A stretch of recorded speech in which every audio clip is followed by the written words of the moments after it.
The snow in Boulder Creek, Vermont, had started falling around midnight, and by 6 o'clock in the morning, there was already 8 encoding my driveway with another 6 forecast by noon. I had lived in this house for 12 years, bought the land when it was just wilderness and a dirt road, and built everything from the ground up. The property was a good 15 acres, sitting at the end of what used to be a dead-end road until the Pleasant Valley Estates development went in 5 years ago on the adjacent parcels. My name is Patrick Grayson, and I should have seen the trouble coming the moment that HOA formed. But I had been grandfathered in, my property predating their little kingdom by nearly a decade, so I figured they would leave me alone. That assumption turned out to be spectacularly wrong. I pulled on my winter gear at 6:30 that morning, grabbed my coffee, and headed outside to fire up the Snowblower. It was a beast of a machine, a commercial-grade Ariens that could clear my long driveway in under an hour. The engine roared to life with familiar rumble, and I began making my first pass down toward the road. I had barely cleared 20 feet when I saw her marching across the snow like some kind of winter Napoleon. Linda Carmichael, president of the Pleasant Valley Estates HOA, bundled in a purple parka that matched her perpetually pinched expression. She was waving her arms frantically, and even over the sound of the Snowblower, I could tell she was shouting, "I killed the engine." "Morning, Linda. It is 7:03 in the morning," she announced, holding up her phone like it was evidence in a murder trial. The Pleasant Valley Estates covenants, conditions, and restrictions clearly state that no excessive noise is permitted before 8 a.m. on weekdays or 9 o'clock a.m. on weekends. I blinked at her, snowflakes catching my eyelashes. "Linda, I'm not part of your HOA. My property was here first. I never signed any CCRs. The noise ordinance applies to the entire area," she insisted, her voice taking on that shrill quality I had come to associate with her various complaints over the years. "You're disturbing the peace of our community. I need to clear my driveway so I can get to work. I'm a contractor. No clear driveway means no job site, which means no paycheck. That's not my problem," Linda said, crossing her arms. "You'll have to wait until 8 a.m. like everyone else, or we'll be forced to take action." I looked at the snow still falling, thinking about the accumulation rate and how much harder this would be if I waited even another hour. "Linda, be reasonable. I've been clearing my driveway at this time for 12 years. Times change, Patrick. We have standards now."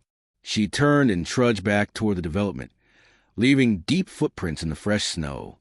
I stood there for a moment, watching her retreat, then fired the Snowblower back up and finished the job. I had work to do, and I was not about to let Linda Carmichael dictate my morning routine on my own property. That afternoon, I found an official-looking letter in my mailbox. The Pleasant Valley Estates HOA was informing me that I was in violation of community noise ordinances, and that continued violations would result in daily fines of $250. There was a lot of legal language about community standards and quality of life, all signed with Linda's aggressive signature. I called my lawyer, Marcus Chun, who I had worked with on various property issues over the years. He listened to my explanation and then laughed. "Patrick, they have absolutely no authority over your property. You're not part of their HOA. This letter is meaningless. So I can just ignore it completely. If they try to actually collect any fines, we'll shut it down immediately. They're bluffing, trying to intimidate you into compliance." I felt better after that conversation, but something was nagging at me. I pulled out my property records that evening, spreading them across my kitchen table. My land was a long, somewhat narrow parcel that stretched from the main county road back into the hills. The Pleasant Valley Estates development sat to the east of my property, their access road cutting through what they thought was public right-of-way, except it was not. I had completely forgotten about this detail. But as I looked at the original surveys and deeds, it became crystal clear. When the development company had built Pleasant Valley Estates, they had approached me about purchasing an easement through my land.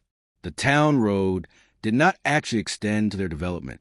Naturally, there was a gap, a section of about 300 feet, that crossed the corner of my property.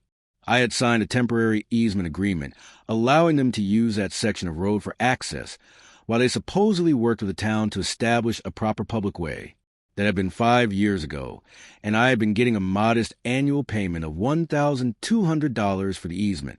But as I read through the agreement, I realized it was revocable with 90 days' notice. The development company had apparently never followed through on establishing a public right-of-way, probably because it would have cost them a significant amount of money to do the engineering work and transfer the land properly. This meant that every single resident of Pleasant Valley Estates, all 47 houses, accessed their homes by driving across my private property. I sat back in my chair, coffee going cold in my mug as I processed this information. Linda Carmichael had just threatened me with fines for using my Snowblower on my own property. She wanted to flex her HOA authority where she had none. Maybe it was time to remind her where the actual power lay. The next morning, I deliberately waited until 8 a.m. to run my Snowblower just to avoid any potential hassle. But I had Marcus start drafting a formal revocation of the easement.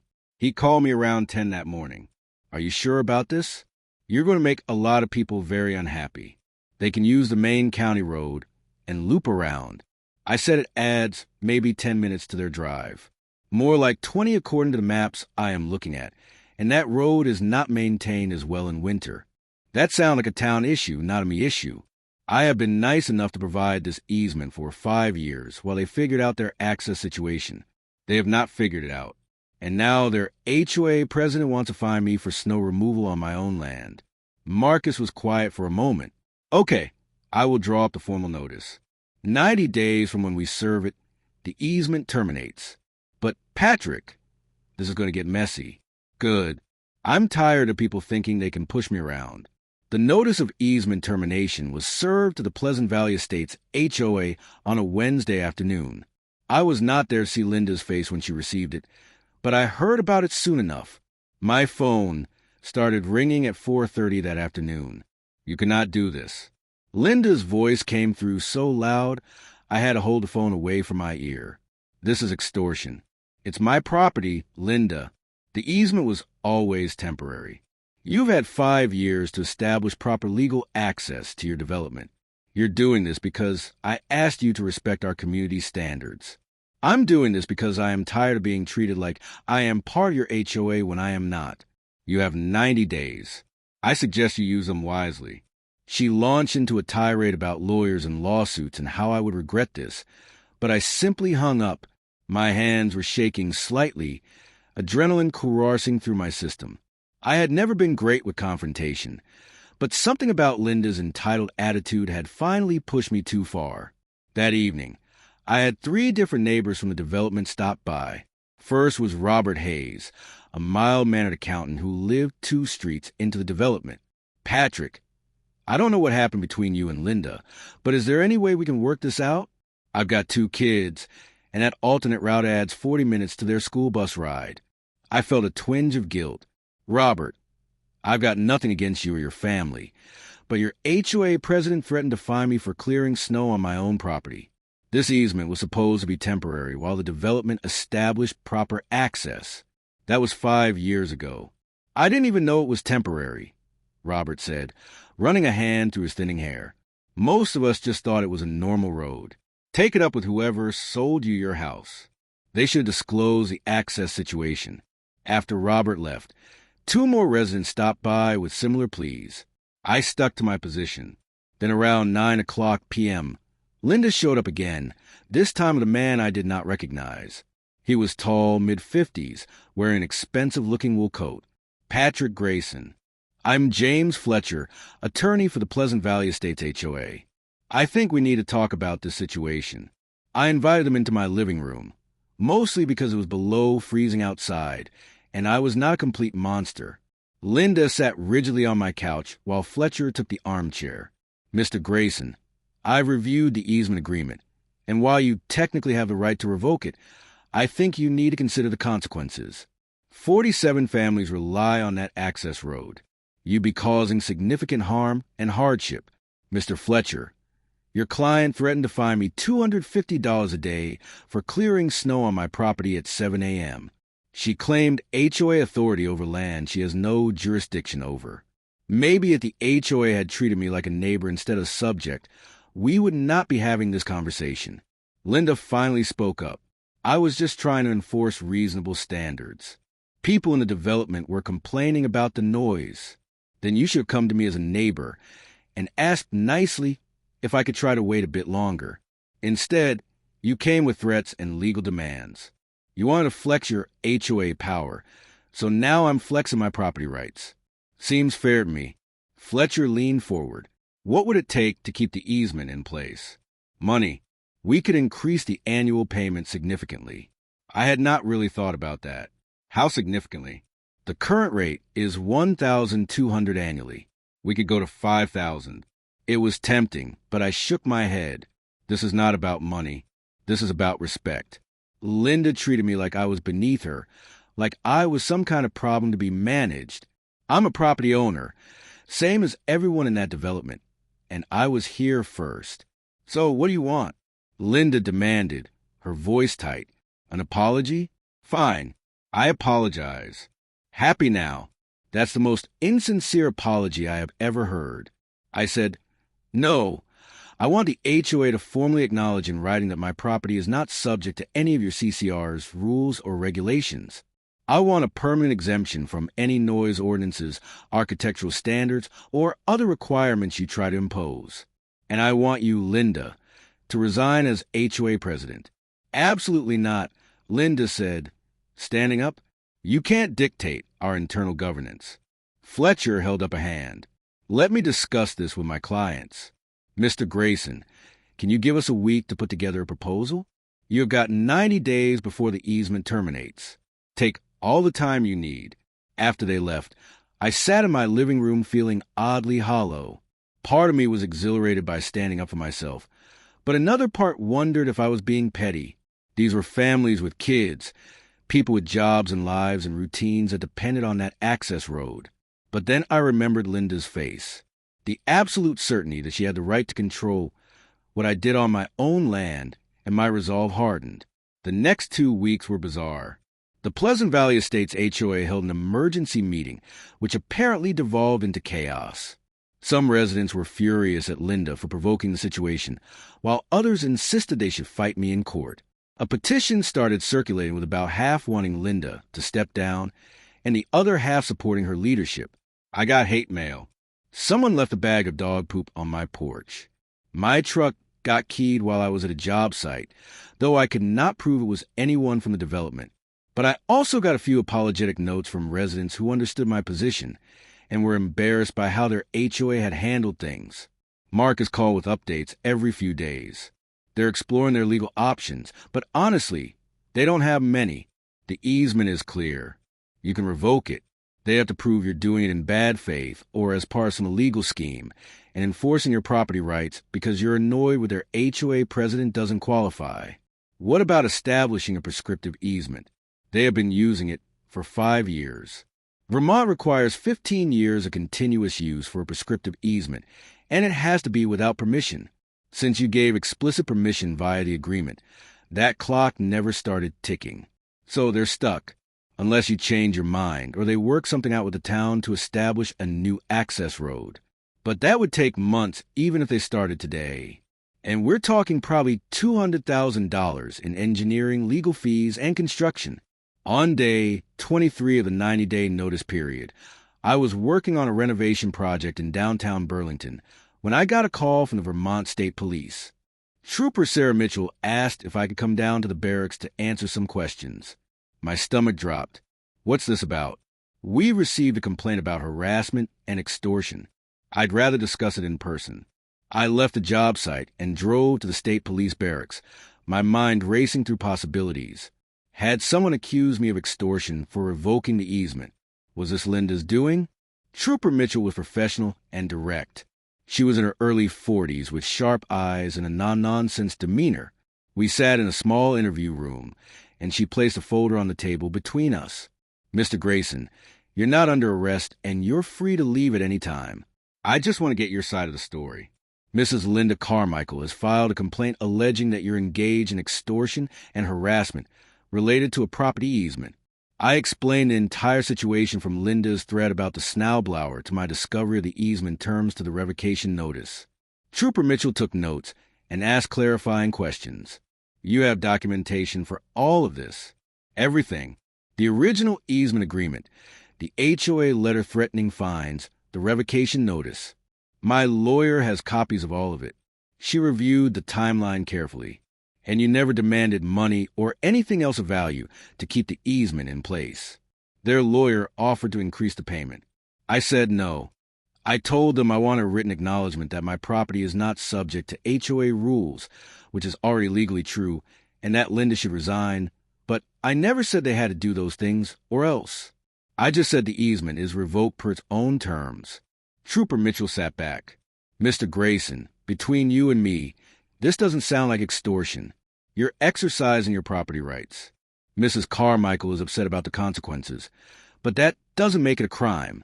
However, I need to ask, have you engaged in any harassing behavior? Phone calls, messages, damage to property? No, I've gotten harassing messages and someone keyed my truck, but I haven't retaliated. Did you file a report about your truck? No, I couldn't prove who did it. She made another note. Okay, I'm going to document this conversation and let Mrs. Carmichael know that the matter doesn't rise to the level of criminal activity. But Mr. Grayson, let me give you some advice. This situation is clearly very heated. Be careful. Make sure everything you do is documented, and don't give anyone ammunition to claim you're acting in bad faith. I left the barracks feeling rattled but vindicated. Linda had actually tried to get me arrested for enforcing my property rights. The woman was either delusional or desperate. That evening, Marcus called with interesting news. The HOA held another emergency meeting. Linda was voted out as president. Apparently, the membership was split, but once word got out that she tried to file criminal charges against you, enough people swung against her that they had the votes. Who's the new president guy named Tom Morrison? He's a retired engineer, apparently pretty level-headed. He wants to meet with you. Tom Morrison showed up at my door 2 days later, and I could immediately tell he was different from Linda. He was in his late 60s with white hair and a self-deprecating smile. We sat at my kitchen table with coffee, and he got straight to the point. Patrick, I'm not going to blow smoke. Linda screwed up badly, and a lot of us in the development are embarrassed by how this was handled. But we've got 47 families who need a solution, and we're running out of time. What's your proposal? First, we'll put in writing that your property is completely exempt from any HOA rules, regulations, or requirements. That should have been obvious from the beginning, but we'll make it official. Second, we'll increase the annual easement payment to $10,000 adjusted for inflation each year. Third, we'll start working immediately with the town to establish a proper public access road, and we'll keep you updated every step of the way on progress. What about Linda? She's already resigned. She's also talking about moving out of the development entirely, which honestly might be for the best. She made a lot of enemies through this whole thing. I considered Tom's offer. It was reasonable. More than reasonable, really. But I had spent a month dealing with harassment and stress because of Linda's power trip. I want $15,000 annually, I said. And if after 3 years you haven't made substantial progress toward establishing a public access road, the payment goes to $25,000. I'm willing to keep the easement in place long term, but I want insurance that you're actually working on a permanent solution and not just kicking it down the road again. Tom thought about it. I'll need to take that back to the board, but I think we can make it work. Can you give us an extra 30 days before the easement terminates just to make sure we get all the paperwork done properly? 60 days. I want this done right with no ambiguity. We shook on it, and Tom left. Marcus drew up a new easement agreement incorporating all the terms we had discussed, including substantial penalties if the HOA tried to claim any authority over my property in the future. The agreement was signed with full board approval 42 days after I had originally revoked the easement. I thought that would be the end of it, but I was wrong. 3 weeks after the new agreement was signed, I was clearing my driveway at 7 o'clock a.m. again when I noticed something odd. There were orange survey markers all along the boundary between my property and the Pleasant Valley Estates development. I finished with the Snowblower and walked over to investigate. The markers indicated a new boundary line that cut about 20 feet into my property along the eastern edge. I felt a cold fury building in my chest that had nothing to do with the February temperature. I called Marcus immediately. Someone's trying to move the property line. What? Who? I don't know. But there are survey markers suggesting my eastern boundary is 20 foot west of where it actually is. Get photos of everything. I'll make some calls. It turned out that Linda Carmichael, even after resigning as HOA president, had hired a surveying company to remark the boundaries. She had somehow gotten her hands on an old, inaccurate survey from the 1970s that showed the property lines differently from the current legal description. The surveying company, working off the information she provided, had placed markers according to the old survey. It might have been an honest mistake, or it might have been a final attempt at revenge. Either way, it was a serious problem. If the incorrect boundary became accepted, I could lose a strip of my land through adverse possession or boundary acquiescence. Marcus got an injunction preventing any reliance on the incorrect survey markers, and we hired our own surveying company to do a comprehensive boundary survey. The cost came to $8,000, but it definitively established the correct property lines and created a record that would prevent future disputes. Then Marcus did something I had not expected. He filed a civil lawsuit against Linda Carmichael personally for the cost of the survey, legal fees, and damages. The complaint alleged that she had knowingly provided false information to the surveying company in an attempt to steal property. We got her on email, Marcus explained. She told the surveying company that there was a dispute about the boundary line and that the old survey was correct, but there was no dispute. She created one. That's fraud. The lawsuit got Linda's attention fast.